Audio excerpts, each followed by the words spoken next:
십자가 내가 처음 볼 때에 나의 맘의 고통을 쟀네. 오늘 믿고서 내 눈 밝았네. 참 내 기쁨 영원하도다.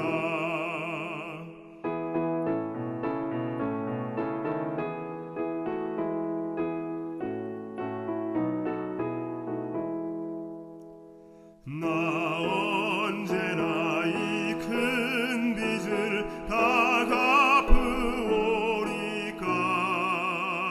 이 몸밖에 더 없어서 이 몸 바칩니다. 십자가 내가 처음 볼 때에 나의 맘의 고통을 쟀네. 오늘 믿고서 내 눈 밝았네. 참 내 기쁨 영원하도다.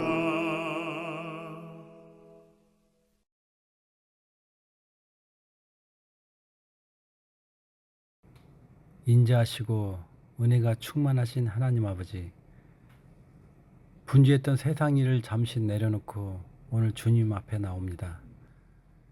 우리의 마음을 활짝 열어주셔서 하늘의 평안을 누리게 하시고 이 시간 오직 주님만 바라보는 진실한 예배가 될 수 있도록 우리 마음을 지켜주시옵소서. 이 예배를 통해 하나님의 음성을 듣길 원합니다. 전해지는 말씀을 통해 우리가 위로를 얻고 지친 영혼이 새 힘을 얻는 귀중한 안식일이 되게 하여 주시옵소서. 성령 하나님, 이 자리에 우리와 함께 하여 주시옵소서. 예수님의 거룩하신 이름을 의지하여 기도드립니다. 아멘.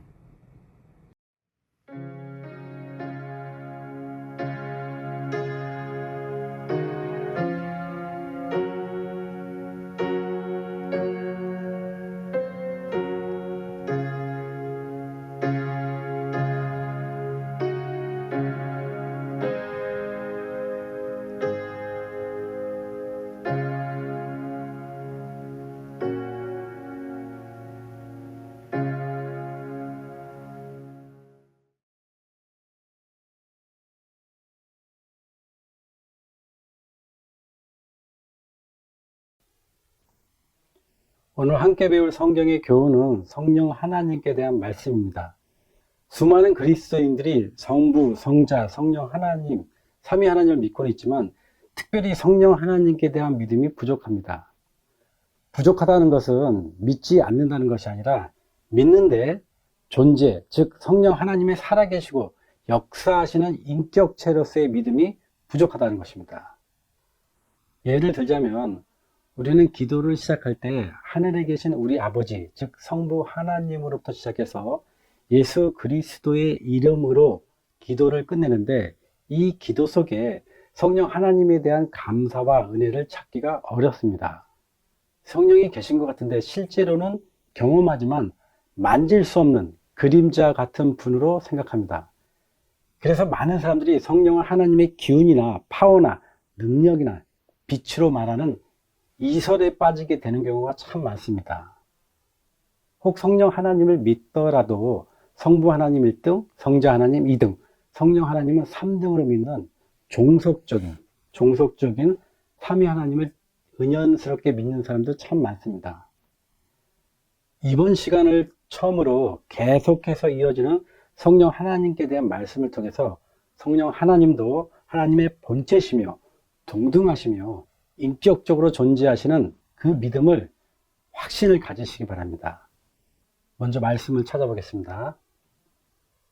호세아 6장, 여호와께서 이틀 후에 우리를 살리시며 제3일에 우리를 일으키시리니 우리가 그 앞에서 살리라. 그러므로 우리가 여호와를 알자, 힘써 여호와를 알자. 그의 나오심은 새벽빛같이 일정하니 비와 같이 땅을 적시는 늦은 비와 같이 우리에게 임하시리라 하리라. 여기 지금 말씀하시기를 여호와를 알자고 그랬습니다. 여호와를 알자. 여러분, 여호와를 아는데 가만히 보세요. 어떻게 알아야 안 되겠습니까? 힘써 여호와를 알자. 그에 나오시면 어떻다고요? 새벽빛같이 일정하니. 여러분, 이제 아침에 동이 틀 때 가만히 보십시오. 햇빛이 뜨면은 세상이 어떻게 됩니까? 어둠이 사라집니다. 그래서 해가 동쪽에서 떠오르면은 나무 뒤에 숨어있던 그림자가 서서히 없어지기 시작합니다. 햇빛이 떠오르면 즉시 그 빛이라고 하는 것은 어둠의 정반대이기 때문에 빛이 떠오르면 어둠이 물러가기 시작합니다. 주님의 임재가 하나님 여호와를 아는 지식이 우리 죄인의 심령에 들어올 때 마음속에 있는 악한 영의 어둠이 사라져서 나가기 시작합니다. 그런데 그것이, 여러분 잘 들으세요. 그런데 그것이 한꺼번에 이루어지는 것이 아니에요. 왜 그렇습니까? 우리가 너무 어둠에 깊이 빠져 있기 때문에 그렇습니다. 그래서 여러분, 빛이, 하나님을 아는 빛이 성령께서 진리를 가르치시는데 우리 마음 가운데 여명으로 떠올라질 때 그 빛이 떠지면 우리 마음 속에 있는 어둠이 점점점 물러가기 시작하는 것을 경험하게 되는 것입니다. 그런데 그 빛이 점점 높이 떠올라서 시간이 지나서 중천, 오후 1시 정도 되면 이 빛이 아주 뜨겁게 내리칠 때 그때 이 땅 위에 있는 모든 그림자가 다 사라지게 됩니다. 어둠이 없는 것입니다. 그 태양빛 아래 어둠이 견딜 수가 없는 것입니다. 여러분은 성령을 받으셨습니까? 여러분은 주의 영으로 살고 계십니까? 여러분 마음 가운데 진리가 충만하십니까? 그래서 여러분 마음 가운데 있는 그 진리가 여러분의 죄를, 여러분의 영혼과 생활에 용납하지 못할 정도로 성령이 충만하시냐 말입니다. 여러분, 때가 정말 다 됐다고 하는데 여러분이 높은 학문을 배웠든지 아니면 여러분의 학교에 다녔든지 안 다녔든지 남자든지 여자든지 아니면 나이가 많은 분이든지 아니면 아이든지 청년이든지 남녀노소 여러분 마음 가운데 성령에 대한 지식을 이번 기회에 정말 마음에 담고 믿기를 제가 간절하게 기도드립니다. 이것이 얼마나 중요한지 모르겠어요. 제가 요즘에 성령 하나님의 말씀을 연구하면서 제 마음 가운데 깊은 감동을 느끼게 되고 제가 이것을 빨리빨리 여러분들에게 알려주어서 물론 여러분들이 아는 얘기 같지만 좀 더 정리해서 아주 정확하고 간단하게 알려드려서 사람들 마음 가운데 있는 늦은 비 성령을 위해서 빨리빨리 더 많이 호소하고 기도하게 만들어야겠다는 부담이 제 마음 가운데 점점 더 커지게 되었습니다. 여러분, 이제 태양빛이 쭉 올라올 때 우리 마음 가운데 있는 어둠이 사라집니다. 이것은 하나님을 아는 지식일 뿐더러 또한 이것은 성령의 우리 안에 충만함을 상징합니다. 여러분, 이런 일이 있을 때 우리 마음 속에는 원망과 불평과 미움이 사라지게 됩니다. 여러분, 가만히 생각해 보세요. 여러분 마음 가운데 오늘 이 안식일 예배를 드리면서 같이 찬송하고 기도하시고 같이 말씀을 들으시는데 여러분 마음 가운데 원망이나 미움이 있습니까?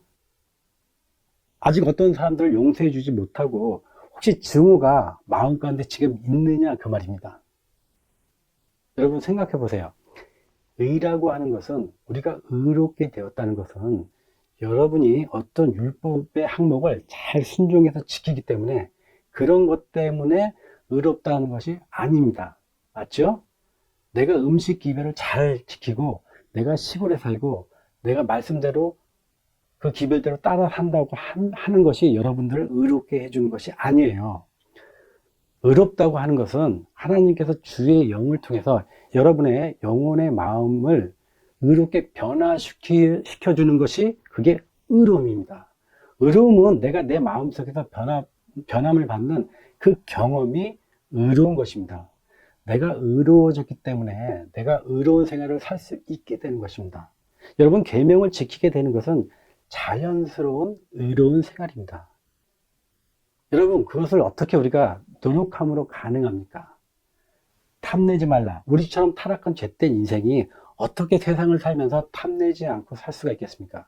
좋은 차, 좋은 집, 더 화려하고 더 인정받는 그런 직장, 그런 명예, 좋은 집, 그런 것을 우리가 눈으로 보고 사는데 어떻게 탐내지 않고 살 수 있습니까? 욕심 없이 우리가 죄인 되었던 우리가 어떻게 욕심이 없이 세상을 살 수가 있겠습니까? 하나님께서는 창조하시는 능력을 통해서 내 마음을 다시 재창조하시고 변화시켜서 예수 그리스도의 마음을 내 마음 가운데 주시고, 그리고 내가 어떻게 의로운 생각과 동기를 품고 살 수가 있겠습니까? 그것은 기적이에요. 그래서 의롭다고 하는 것은 여러분이 어떤 것을 지키고 어떤 것을 따르고 그 행위보다는 그렇게 순종하며 살 수 있게 만드는 그런 마음, 동기의 샘물을 내어주는 변화된 여러분의 마음과 영혼을 가리켜서 그때 의로운 자라고 말하는 것입니다. 그것이 성령의 역사입니다. 성령께서 우리 마음 가운데 그렇게 임하실 때 우리가 의로운 생활을 살 수 있게 되고 계명을 지키는 순종하는 남은 무리가 되는 것입니다. 여러분, 안식일을 어떻게 지켜야 합니까? 기억하여 거룩히 지키라고 말씀하셨습니다. 그런데 여호와를 알라고 하시는데 여호와를 어떻게 알라고 아까 우리가 성경에 읽었습니까? 힘써 알라고 하십니다. 여러분은 여러분의 생활 가운데, 여러분의 삶 가운데 여호와를 힘써 알려고 애쓰신 적이 있습니까? 특별히 성령 하나님을 말입니다. 여러분, 하나님이 누구신 것을 알아야 합니다. 여러분, 우리가 하나님을 진실로 지금보다 더 깊이 하나님을 사랑하지 못하는 이유는 여러분이 하나님을 아직 잘 몰라서 그렇습니다. 많이 듣고 많이 경험하고 많이 지식적으로는 알죠. 그러나 하나님의 그 깊은 사랑을 여러분들이 잘 깨닫지 못해서 그래요. 왜요? 잘 알지 못해서 그렇습니다. 방탕한 청년이 부모님께 무릎을 꿇고 잘못을 회개하고 부모님의 말씀을 순종하기로 결심하지 않는 이유는 아직 그 청년이 부모님의 그 깊고 넓은 사랑을 아직 이해하지 못해서 그렇습니다. 그런 사람을 우리가 뭐라고 부릅니까? 철부지라고 부릅니다. 아직 철이 안 났다고 부르는 것입니다.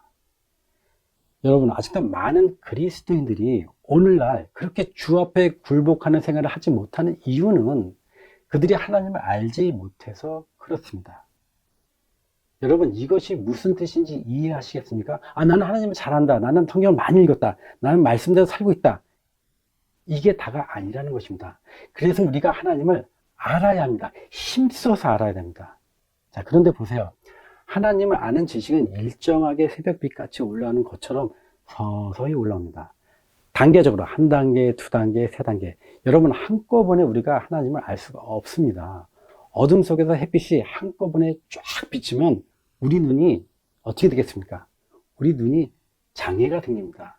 여러분, 하나님께서는 우리를 아세요. 그래서 밤에 자고 난 다음에 일어날 때 갑자기 불 켜면 눈에 문제가 생기듯이 하나님께서는 그 빛을 그렇게 갑자기 주시지 않습니다. 갑자기 태양빛을 깜깜한 밤에 되었다가 새벽에 갑자기 태양이 한꺼번에 떠오르면 우리 눈이 어떻게 되겠습니까? 우리가 어떻게 힘들게 살겠습니까? 그래서 눈이 부셔서 그렇게 하나님께서 안 하시고 동이 틀 때부터 서서히 빛을 비춰주시는 겁니다. 또 빛이 어두워질 때도 어떻게 합니까? 서서히 햇빛을 사라지게 하면서 일몰이 되게 됩니다. 이렇게 하나님의 섭리는 너무나 자비롭고 은혜로운 것입니다. 그래서 옛날 그리스도인들은 그 적은 빛을 가지고 살던 그 사람들도 자기가 받은 그 빛대로 심판받고 자기들이 아는 빛에 의해서 구원을 받게 되는 것입니다. 빛은 새벽볕이 떠오르는 것처럼 일정하게 단계적으로 올라오기 때문에 그렇습니다. 여러분 생활에도 마찬가지입니다. 여러분 경험에도 마찬가지예요. 그런데 우리 마음속에 이 새벽빛이 일정하게 올라오는데 나중에 중천에 떠서 밝은 태양이 되어서 여러분과 제 영혼 속에 숨겨진 지약이라고는 단 한 올이라도 없을 정도로 뜨겁고 강렬하게 성령께서 우리 마음을 확 비춰서 여러분과 제 마음이 정결하게 되었을 때 그때 우리가 성령의 경험들을 했다고 할 수가 있는 것입니다. 그래서 우리가 이 진리 가운데 들어가서 진리의 빛을 다 받는 경험과 늦은 비의 경험과 인침의 경험은 아주 직접적인 관계가 있는 것입니다. 다시 정리해 드릴게요. 진리의 빛을 모두 받는다는 그 경험은 늦은 비의 경험과 인침의 경험이라는 것입니다. 여러분, 기독교의 역사 가운데서 2000년의 역사 가운데 이른 비가 있고 늦은 비가 있을 겁니다. 마찬가지로 여러분과 저의 개인적인 그리스도인의 생활에 있어서도 이른 비의 경험이 있고 늦은 비의 경험이 있는 것입니다. 여러분, 여기서 여러분 정말 잘 들어야 될 것은 거듭남의 경험, 회개의 경험입니다. 이 이른 비의 경험이 없는 사람들이, 그리고 있다고 믿는데 착각하고 오해하는 사람들이 참으로 많습니다. 이것은 심각한 일입니다.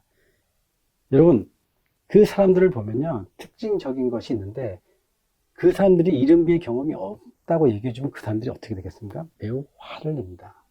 근데 이른 비를 받았다 하더라도 시간이 지나서 그 땅이 메말라지고 갈라지고 돌밭이 되는 사람도 참 많이 있습니다. 여러분, 성령의 인침의 역사도 주님을 알기 시작하고 진리를 알기 시작하고 거듭났을 때, 내 마음이 중생했을 때 우리가 이제 인침의, 성령의 인침의 경험에 들어가는 것입니다. 그러나 그런 과정 가운데서 빛이 더 오고 빛이 또 오고 더 와서 더 많은 빛을 따라서 점점점 주님 앞에 나아가면서 말씀을 더 순종하고 나갈 때, 그것이 내 품성을 이루면서 내 속에 하나님의 형상을 만들어 나가면서 결국에 인침을 받는 경험 가운데 나가게 되는 것입니다. 이것은 성령의 계속적인 경험이고 의의 계속적인 경험이고, 이것은 절대적인 성경의 진리입니다. 그러므로 이 인침의 경험과 성령을 받는 경험을 우리가 떼어놓을 수가 없는 것입니다. 다시요, 인침의 경험과 성령을 받는 경험을 우리가 떼어놓을 수 없는 것입니다. 결국엔 이제 이 비가 땅을 적시는 늦은 비로서 주님의 백성들에게 내려야 하는 것입니다. 말씀을 보겠습니다. 호세아 5장 5절. 그러므로 내가 선지자들로 저희를 치고 내 입의 말로 저희를 죽였느니 내 심판은 바라는 빛과 같으니라. 여기 5절에 말씀하시기를, 그러므로 내가 선지자들로 저를 치고 내 입의 말로 저희를 죽였느니 내 심판은 바라는 빛과 같으니라 이랬어요. 여러분, 종교개혁 당시에 그 개혁자들, 루터, 칼빈, 쯔빙글리, 제롬, 요한 웨슬레, 틴테 같은 사람들, 이런 훌륭한 사람들은요, 이런 사람들이 가지고 있던, 그들이 알고 있던, 그리고 그들이 받은 그 적은 그 빛 가운데서 그들의 생명과 충성을 다해서 하나님께 살았습니다. 하나님께서 그들에게 새벽빛 같은 빛만 주셨습니다. 그들은 중천에 떠 있는 그 빛을 받지 못했어요. 만일 하나님께서 그들에게 안식일을 개혁하는 그런 빛까지 주셨고, 또 지성소와 성소 기별의 말씀을 주시고 예언이 풀어주는 그들에게 그런 말씀을 주셨다면, 그 종교 개혁자들이 그 당시의 환경과 문화와 그 당시에 그들의 위치를 통해서 그들이 그것을 감당하지 못했을 것입니다. 그들은 아주 캄캄해 있는 그런 어두운 그 환경에서, 종교 암흑 시대에 종교가 타락하고 빛이 타락하고 진리가 타락하고 빛이 오류로 변질된 그런 캄캄했던 종교 암흑 시대에서부터, 그때 하나님께서 새벽별처럼 진리가 떠오르는 시대였습니다. 그래서 그들에게 하나님께서 작은 빛부터 시작하도록 하셨습니다. 그러나 그들은 자기들이 받은 그 빛에 충성을 다했습니다. 그들은 자기들이 이해하고 받았던 그 빛에 자기의 목숨을 다 바쳤습니다. 여러분, 그렇게 해서 그들이, 우리가 이해해야 할 그 빛을 그들이 기초서부터 닦아서 우리를 위해서 주셨습니다. 그 받은 빛을, 그들이 진리의 그 빛을 우리에게 지금까지 전해준 것입니다. 다시 말해서 초대교회에 주님께서 사도들에게 주셨던 그 초대교회 남은 무리에게 주신 그 진리가 중세기에 거의 잃어버림을 당했습니다.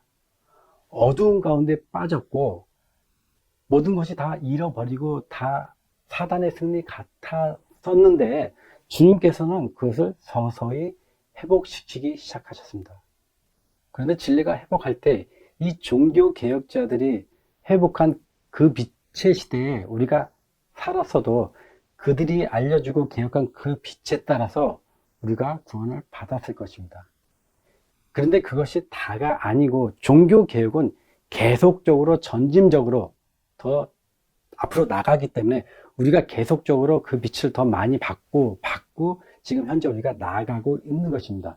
여러분, 그 시대의 종교 개혁자들 시대보다 그 1800년도에 이 영감의 글이 작성되는 시기보다 우리는 더 많은 진리와 그 빛과 그 지혜에 살고 있습니다. 과거에 살던 사람들이 말이죠.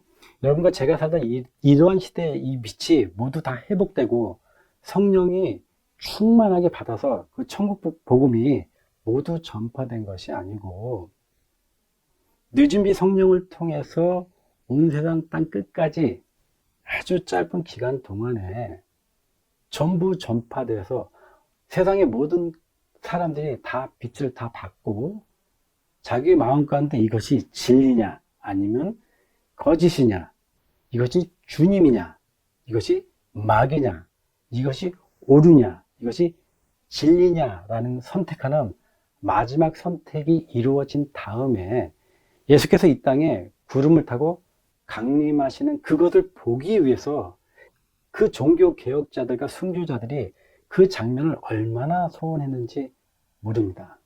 여러분, 얼마나 그리스도인들이 주님의 재림을 소원했습니까?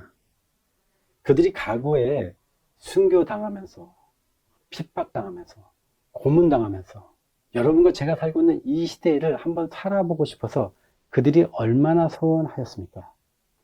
그런데 주님께서 이 진리가 전부 다 밝혀지고 이제 중천의 햇빛이 떠올라서 성령의 충만한 빛, 이제 구원에 대해서 더 이상 빛이 필요 없을 정도로 우리의 이성과 지성과 감성에 그리고 우리 영혼과 몸과 우리 마음에 필요한 모든 것을 전부 주신 그 환한 빛이 비추는 그런 시대에 여러분과 제가 지금 살고 있는 것입니다. 여러분, 이러한 때에 우리가 어떤 사람이 되어야 하겠습니까? 이 빛대로 충만하게 사는 사람들이 되어야 합니다. 그럼 이 빛은 여러분에게 인침의 경험으로 인도할 것입니다. 여러분들이 그렇게 소망하고 그렇게 기다리는 성령의 인침의 경험 말입니다. 여러분, 여러분에게 늦은 비의 성령, 그 하나님의 은혜를 경험케 하는 그리스도인들이 되기 위해서는 힘써야 합니다. 안식일을 기억하여 거룩히 지키는 것처럼 여호와를 힘써 알아야 합니다. 여러분, 오늘날 교회에서 착하게 살라, 선하게 살라, 의롭게 살라, 헌금해라, 봉사해라, 뭐 먹지 말아라, 어디 가서 살아라, 이런 말은 많이 듣죠. 의롭게 살아라, 선하게 살아라. 근데 여러분, 순서가 잘못됐습니다. 아까 방탕한 청년이 왜 부모님 앞에 회개하고 무릎 꿇지 못합니까? 부모님의 깊은 사랑을 알지 못해서 그래요. 그건 젖먹이 신앙입니다. 여러분, 여러분의 장성한 신앙을 위해서는요, 하나님을 힘써 알아야 됩니다. 여러분, 하나님을 어떻게 알고 계십니까? 창조하신 하나님, 우리를 사랑하신 하나님, 자비하신 하나님, 은혜스러운 하나님, 십자가의 구원을 주신 하나님, 성령의 은사를 주신 하나님, 이렇게 여러분들이 믿고 있고 저도 그렇게 믿고 있습니다. 그러나 우리가 그런 것보다 우리가 더 깊이 알아야 할 것은 하나님의 사랑입니다. 왜요? 하나님은 사랑이시기 때문에 그렇습니다. 가령 우리가 지옥 속에서 우리가 세상 사람들이 무서워하는 그 지옥이라는 그 단어 속에서 하나님의 고통과 하나님의 슬픔과 하나님의 애잔함이 경험되어집니다. 왜요? 그건 하나님이 사랑이시라는 것을 제가 조금 더 이해하기 때문에 그렇습니다. 그래서 그림자같이 희미하게 경험하는 그 성령의 역사를 실제로 믿고 경험할 수 있게 여러 시간에 걸쳐서 제가 이 성령의 문제를 말씀드리고자 합니다. 여러분, 가만히 한번 깊이 생각하시면서 잘 들어보시기 바랍니다. 이 문제는 정말 심각한 것입니다. 여러분, 지금 이 시대에 늦은 비 성령을 받기 위한 준비를 게을리 하시면 여러분은 어둠에 빠지게 됩니다. 이른 비가 내렸던 그 땅이 가물고 척박한 땅이 되는 것입니다. 또 잘못된 성령을 알게 되면 각종 이설과 이단에 빠지게 됩니다. 이제 제가 계속해서 읽어드리겠지만 성령을 받는 문제에 대해서 굉장히 중요한 한 가지 문구가 있습니다. 그것이 뭐냐면 자기가 받는 빛에 따라서 점진적으로 순종하며 더 밝은 빛으로 나가지 아니하는 자는 늦은 비에 참여할 수 없다고 했습니다. 계단을 올라가지 않고는, 저 높은 곳을 향해서 한 계단 한 계단 가지 않고는 거기서 멈춰버리면 그 계단은 더 이상 올라갈 수가 없는 것입니다. 여러분은 그 받으신 빛대로 순종하십니까? 근데 순종은 사랑이 있어야 하는 것입니다. 사랑은 율법에 무엇이라고 되어 있습니까? 사랑은 율법의 완성이다. 주님을 사랑하는 자가 하나님의 계명을 지키는 것입니다. 여러분, 이 세상에서 가장 큰 능력 가운데 가장 큰 파워가 뭡니까? 이 세상에서 가장 큰 파워는 사랑의 힘입니다. 사랑의 힘처럼 힘센 게 이 세상에 없는 것입니다. 그러므로 여러분 마음 가운데 하나님께 대한 사랑이 가득 차야 됩니다. 그래서 여러분들이 주님을 순종하고 성령께서 주시는 그 빛을 따라갈 수가 있는 것입니다. 앞으로 세상에 환란이 오고 핍박이 오고 칼이 오고 엄청난 고문과 형벌이 올지라도 내가 죽으면 죽으리라 하는 심령 가지고 끝까지 나가서 주님을 따를 수 있는 그 동기는 바로 주님께 대한 사랑입니다. 그런데 그 사랑을 우리가 어떻게 얻습니까? 여러분들은 여호와를 아셔야 합니다. 힘써서 여호와를 아셔야 됩니다. 여러분 일생에 내가 이렇게까지 힘써서 하나님을 알려고 했던 적이 있으십니까? 제가 이 단순한 말씀을 계속 강조하는 이유는 이 사실이 개념적으로 여러분 마음 가운데 새겨져야 한다는 것입니다. 그리고 감동을 받으시고 또 고민하시고 또 연구하셔야 됩니다. 여러분, 내가 주와 같이 죽을 수 있다는 사람이 오늘날 얼마나 많이 있는지 모릅니다. 도마와 같은 사람이 있고 베드로의 같은 사람들이 얼마나 많이 있는지 모릅니다.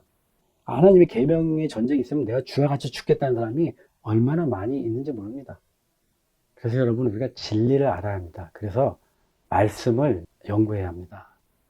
말씀을 연구할 때 성령께서는 우리 마음을 예수님께 가까이 인도해 주시는 겁니다. 여러분, 성령 하나님의 뜻이 무엇입니까? 성령의 뜻이 뭡니까? 거룩한 영입니다. 영어도 마찬가지예요. Holy Spirit, 거룩하신 영. 그러면 우리가 거룩한 영을 안 받으면 우리가 어떻게 거룩한 생활을 살 수 있겠습니까? 성령은 거룩한 영이에요. 만약에 성령이 내 안에 계시면 내가 거룩하게 살아야 되지 않겠습니까? 그것이 증거 아닙니까? 여러분, 거룩하게 성화되길 원하십니까? 그래서 우리가 성령이 없으면 아무것도 안 되는 것이에요. 물론 우리가 모르는 가운데서도 성령을 받고 성령의 경험을 할 수가 있습니다. 어떤 의미에서 성령에 대해서 확실하게 잘 알지 못하면서도 성령의 인도하심을 받는 사람들이 있습니다. 저도 있습니다.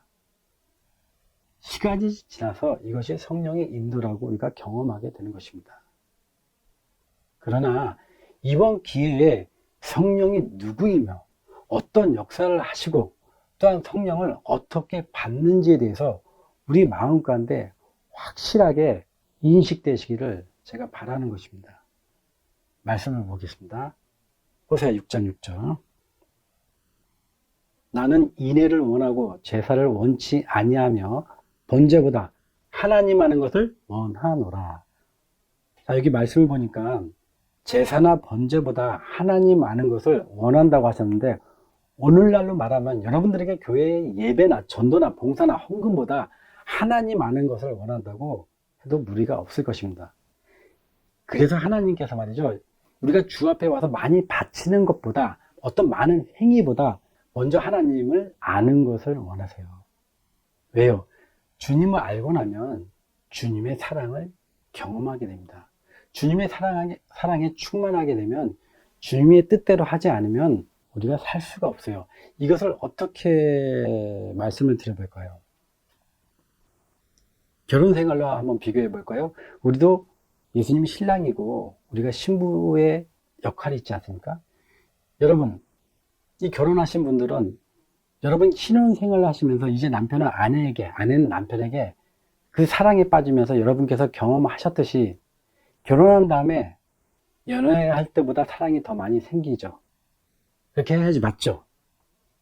자, 다시요.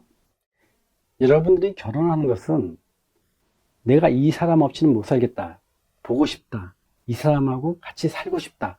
이 사람하고 남은 생을 내 인생을 같이 살고 싶다는 그 간절한 열망 때문에 결혼을 하는 것입니다. 자, 그렇게 결혼을 하면은 우리가 사랑이 더 깊어져야 됩니까? 아니면 사랑이 더 낮아져야 됩니까? 그렇죠. 사랑이 더 깊어져야죠. 여러분, 제가 얘기를 한번 얘기해 볼게요. 여러분은 예수님과 결혼한 사이입니다. 그렇죠? 그런데 안 보이는 예수님하고는 사랑이 더 깊어진다고 여러분 자부할 수 있어요? 예수님께서 여러분들에게 어떠한 은혜와 어떠한 말씀과 어떠한 사랑을 주셨습니까? 보이는 내 사랑하는 아내도 내가 사랑하지 못하고 내 남편도 사랑하지 못하고 그런 경험 속에 있는데 어떻게 예수님을 사랑할 수가 있겠습니까? 물론 배우자들이 문제가 있어서 그런 사람도 있습니다. 그러나 우리가 정상적인 결혼 생활을 말씀드리는 것입니다. 오늘날 결혼 생활에 많은 문제가 있습니다. 좋아서 사랑해서 헤어지면 보고 싶고 그래서 함께 살기로 결심하고 결혼을 하게 되는데 여러분 결혼 생활을 하면 부부는 더 깊고 강한 사랑에 빠져야 됩니다. 아내는 남편을 위해서, 남편은 아내를 더 깊이 이해하게 되고 여러분 아내는 남편에게 더 깊은 사랑에 빠져야 되는 것입니다. 세상에 태어날 때 전혀 모르고 태어난 사람들입니다. 환경도 다르고 부모도 다르고 사는 것도 다르고 생김새도 다르고 학교도 다르고 친구들도 다르고 그 생소하게 했던 사람들이 만나서 자기 어머니와 자기 형제보다 더 가깝게 살아요. 그게 부부 아닙니까? 여러분 이 부부가 만나서 살 때 서로 미워하고 서로 증오하면은 세상에 그렇게 잘못된 만남이 또 없습니다. 철천지 원수가 됩니다. 차라리 몰랐던 사람보다 더 큰 증오의 대상이 됩니다. 그렇죠? 그런데 사랑하면 전혀 모르고 지내는 사람들이 만나서 사랑할 때 그 사랑이 그 두 사람을 그렇게 정답고 부드럽고 애정 있게 만들 수가 있습니다. 얼마나 가까운지 모릅니다. 여러분 주님께서는 아십니다. 우리가 하나님을 정말 깊이 알고 나면 주님을 사랑하게 되고 그 사랑하는 것은 우리 마음 가운데 주님을 잘 순종하고 주님이 없으면 못 살겠고 주님을 따르지 않으면 내 마음이 괴로운 그런 심정으로 우리가 주님께 순종할 수 있도록 만드는 것을 제가 하는 겁니까? 아닙니다. 주께서 하시는 것입니다. 내가 아내를 사랑하는 것은요, 내가 하는 것보다는 아내의 사랑에 감동해서 제가 그 사랑에 보답하고 그 사랑을 소중히 여기기 때문에 내가 아내를 사랑할 수 있는 것입니다. 그래서 내가 다른 것보다 여호와를 아는 것을 내가 원하신다고 하나님께서는 말씀하시는 것입니다. 말씀을 보겠습니다. 에베소서 1장 16절입니다. 너희를 인하여 감사하기를 마지 아니하고 내가 기도할 때 너희를 말하노라. 우리 주 예수 그리스도의 하나님 영광의 아버지께서 지혜와 계시의 정신을 너희에게 주사 하나님을 알게 하시고 여기 17절 말씀하시기를 우리 주 예수 그리스도의 하나님의 영광의 아버지께서 지혜와 계시의 정신을 너희에게 주사라고 하셨습니다. 여러분 여기에 말씀하신 계시의 정신이 바로 성령입니다. 킹 제임스 성경에는 우리 주 예수 그리스도의 하나님 영광의 아버지께서 자기를 아는 지식 안에서 지혜와 계시의 영을 너희에게 주시어. 지혜와 계시의 성령. 그래서 성령께서 우리에게 하나님을 알게 하시는 것입니다. 지혜와 계시의 성령을 주어서 우리 마음의 눈을 밝게 해주시고 하나님에 대해서 알게 해 주시는 것입니다. 말씀을 계속해서 보겠습니다. 사도행전 2장 38절입니다. 베드로가 가로되 너희가 회개하여 각각 예수 그리스도의 이름으로 세례를 받고 제사함을 얻으라. 그리하면 무엇을요? 성령을 선물로 받으리니. 여러분, 성령을 어떻게 받는다고 했습니까? 회개함으로 받습니다. 우리가 하나님을 알고 나면 그 하나님의 너무나 자비롭고 자비하시고 너무나 거룩하신 성품을 우리가 알고 나면 주님을 닮고 싶어 합니다. 여러분, 하나님을 알 때 자기 자신을 알게 됩니다. 자신이 꽤 괜찮은 사람인 줄 아는데 하나님의 진실을 알고 나니까 자신이 너무 악하게 보이는 것입니다. 자신이 너무나 죄된 생활과 그 형편을 진실로 포기해야 되는 것입니다. 그래서 마음 가운데 주님처럼 자꾸 주님을 닮고 싶은 생각이 계속해서 나는 것입니다. 죄에 대해 회개할 때 우리가 자꾸 슬퍼지고 고통스러워지는 것입니다. 나는 왜 이럴까? 여러분, 회개의 정신은 하나님을 알 때 생기는 것입니다. 성령께서 우리 마음 가운데 역사할 때 바로 진정한 회개가 되는 것입니다. 또 우리가 성령의 감동을 받고 회개하면 그때 성령의 선물을 받게 되는 것입니다. 이렇게 해서 회개하는 사람에게 성령의 선물이 임하는 것을 성경은 말씀하고 있습니다. 이게 딱 한 번의 회개인가요? 한 번 구원은 영원한 구원이라고 믿는 사람들은 그 회개를 통해서 성령의 선물을 한 번 받나요? 아닙니다. 성령의 선물은 우리가 계속해서 점진적으로 많이 충만하게 받아야 돼요. 여러분 보세요. 하나님을 알고 나면 우리 자신이 보입니다. 여러분의 회개가 좀 더 깊고 좀 더 철저하고 좀 더 세밀하고 여러분 마음 가운데 여러분을 자주 쓰러뜨리고 자주 유혹해서 넘어지게 하는 그 죄의 그 뿌리 말입니다. 그것을 뽑아버릴 수가 있는 것입니다.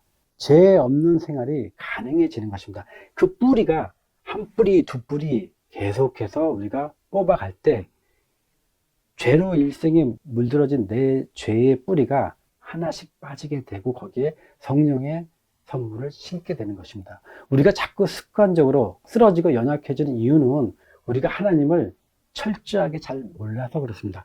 하나님을 어떤 그림자의 형체나 성전의 모형처럼 알고 십자가에 그 달려진 그 예수님의 그 모형처럼 알고 그렇게 알고 있기 때문에 그렇습니다. 여러분 자신 가운데 있는 그 죄의 마음속에 있는 그 소욕을, 그 탐심을, 그 욕심을, 그 이기심과 시기심과 질투와 그 교만을 몰라서 그렇습니다. 여러분 죄를 어떻게 이깁니까? 우리 마음 가운데 죄의 소욕과 욕심이 사라질 때요? 아닙니다. 뿌리째 뽑을 때 우리가 죄를 이기는 것입니다. 사라지는 것은 다시 나타날 수가 있어요. 죄의 뿌리를 뽑을 때 더 이상 죄의 삭이 나오지 않는 것입니다. 여러분, 제가 드리는 이 말씀을 이해하십니까?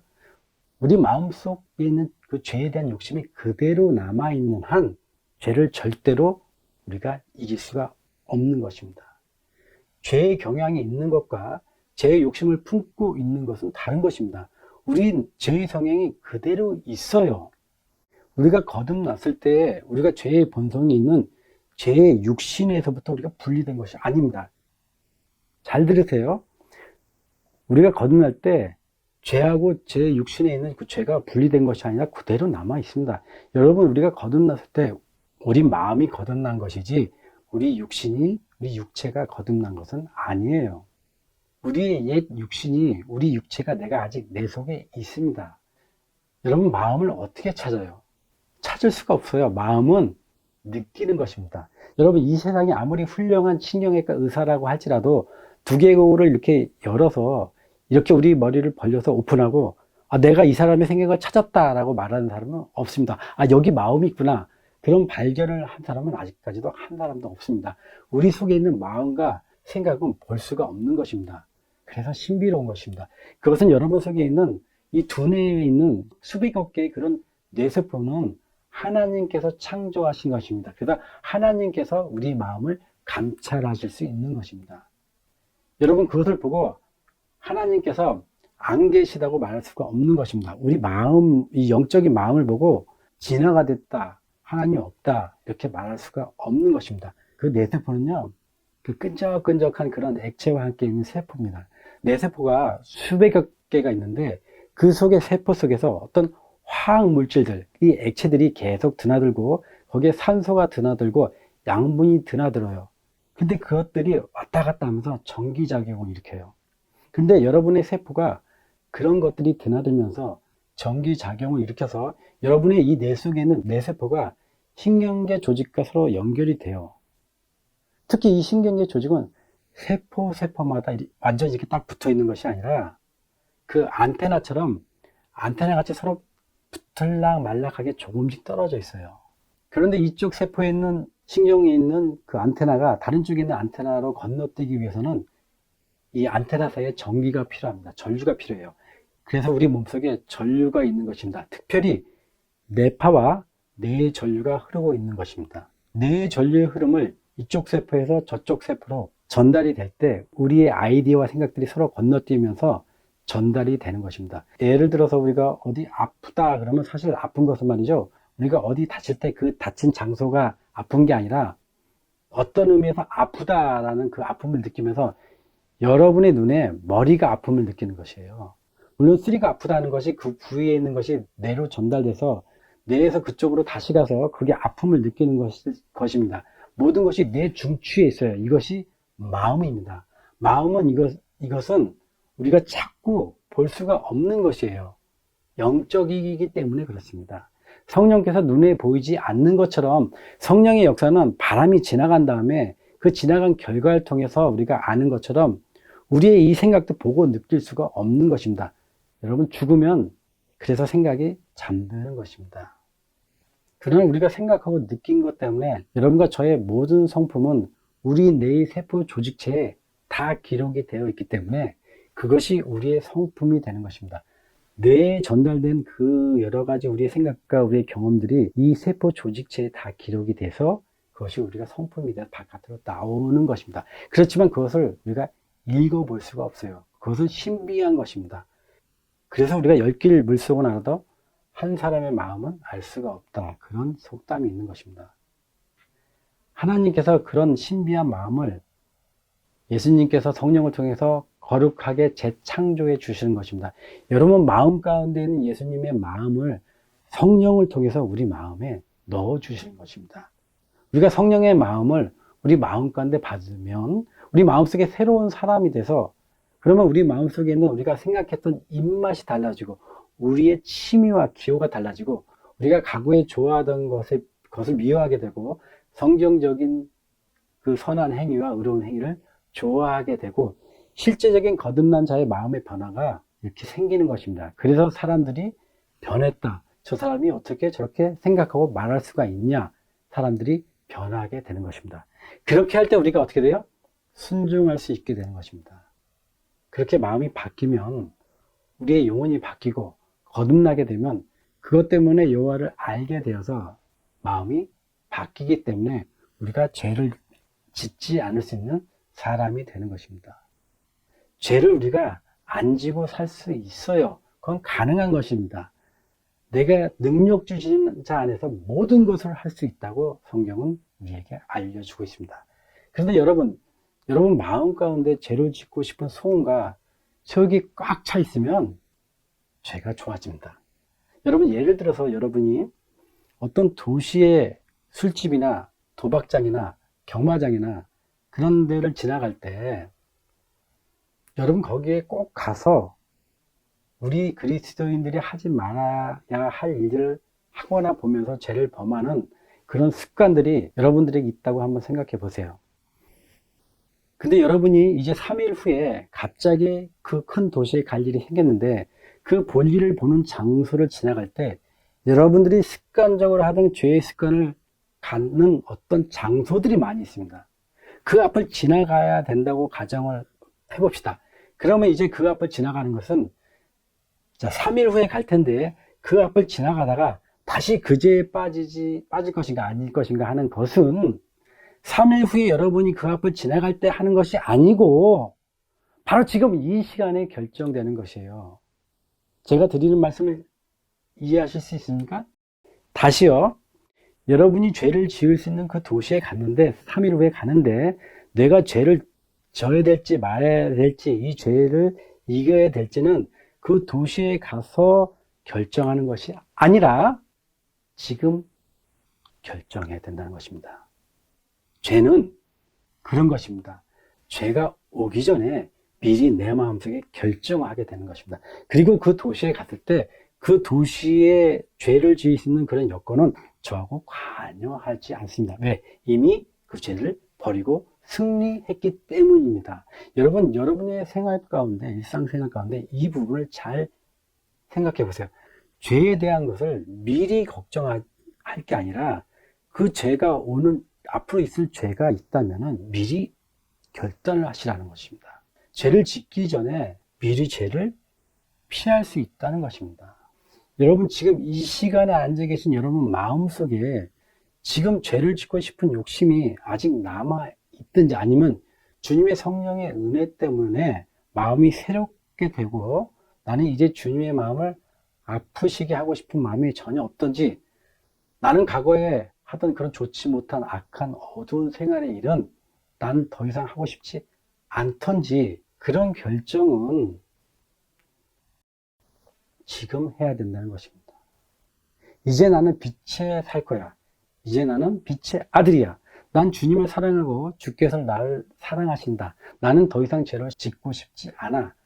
그러한 거듭난 심령이 여러분의 마음 가운데 있으면 여러분은 3일 이후에 그 앞을 지나갈 때 거기 들어가서도 죄를 짓지 않게 되는 것입니다.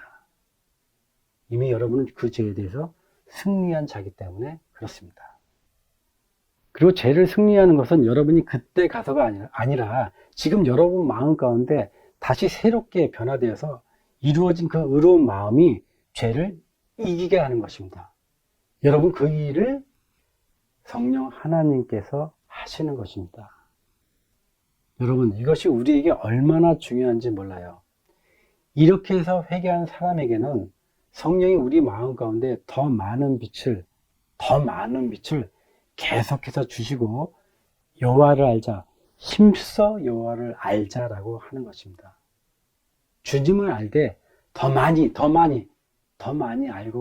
알게 되면 우리가 주님을 더 많이 사랑하게 되고 더 많이 사랑하면 주님을 더 많이 순종하게 되고 나중에 여러분의 내 세포마다 주님께 충성하고 싶은 생각으로 꽉 차게 되었을 때 다른 악한 어두움의 생각이 들어갈 수 없을 정도로 빛이 여러분의 마음에 충만하고 다시 말해서 하나님을 아는 빛이 여호와를 아는 빛이 여러분의 마음과 여러분의 두뇌 세포를 채워서 어둠이 들어갈 자리가 없게 만들어 놓았을 때 주님께서는 거룩한 당신의 성령으로 인치시는 그 능력을 행하시는 것입니다.